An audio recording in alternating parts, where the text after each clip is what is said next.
की जसं ताडोबाबद्दल सतत बोललं जातं की तिथे वाघांची संख्या प्रमाणाबाहेर वाढलेली आहे. एरिया म्हणजे जागा कमी आणि वाघ जास्त.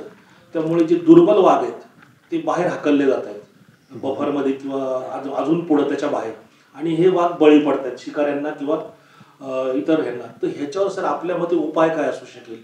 कॉरिडॉर्सची निर्मिती, पॅसेजेसची निर्मिती, किंवा आणखी काय करता येईल ह्याच्यावर पुढे आपल्याला? कॉरिडॉर वगैरे ना, ही जे हे कल्पना आहे तर अलीकडंच निघाली, पूर्वी नव्हती ती. आता मी माझा एक अनुभव सांगतो. इट्याडो तुम्ही ऐकला असेल. हां, तुम्ही पाहिलेलं आहे. ते धरण ज्यावेळेला सर्वे होत होतं त्यावेळेला त्या ठिकाणी बघा दुर्मिळ असे रानमशीचे कळप होतात तिथं. नंतर हे आपले जे हे म्हणतो ना, बाराशिंगा होतात तिथे, जे जे आपल्या भागात नाही आहेत ते आहेत. आणि ज्यावेळेला धरण बांधलं, धरणामध्ये पाणी साठलं, धरण आजूबाजूचं जंगल तोडलं, ते त्यांचं निवासस्थान होतं. तेच जर तुम्ही नष्ट केलं तर ते बरोबर. अशा वेळेला कॉरिडॉरचा उपयोग होतो.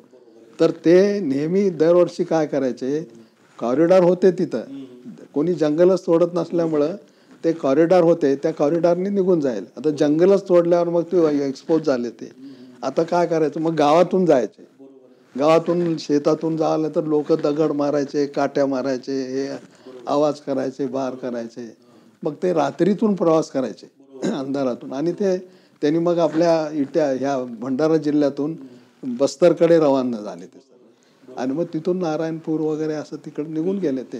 हां, तर चांगला कॉरिडॉर जर प्रोटेक्टेड असला की ह्या कॉरिडॉरमध्ये कोणी डिस्टर्ब करायचं नाही, आजूबाजूला कोणी फिरकायचं नाही का नाही.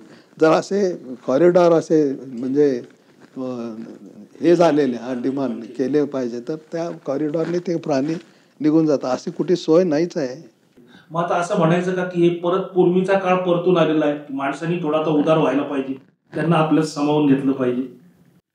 नाही, पूर्वी काय झालेलं आहे बघा, आपल्याकडे एक प्रथा होती ऋषी मुनींची. पालकाप्य म्हणून मुनी झाले. त्यांनी हत्तीच्या कळपाबरोबर राहायचे. ते खातात काय, पितात कसं, एकूण समाज रचना कशी आहे, आजारी पडलं म्हणजे ते औषध कसली घेतात, कुठल्या रूपात घेतात, हे सर्व पालकाप्य मुनींनी लिहून ठेवलं आहे. आणि त्याच्याबरोबरच राहायचे. ते जिथं झोपेल तिथंच झोपायचे. वयाच्या 16व्या वर्षापासून ते पार शेवटपर्यंत 80-90 वर्ष गाठेपर्यंत ते कळपाबरोबर होते. आणि मग त्यांनी पालकाप्य म्हणून एवढा मोठा ग्रंथ लिहिलेला आहे. तो मुख्य व्हेटरनरीवर आहे, म्हणजे औषध उपचारावर आहे. त्याचा अभ्यास आपण कुठं करतोय?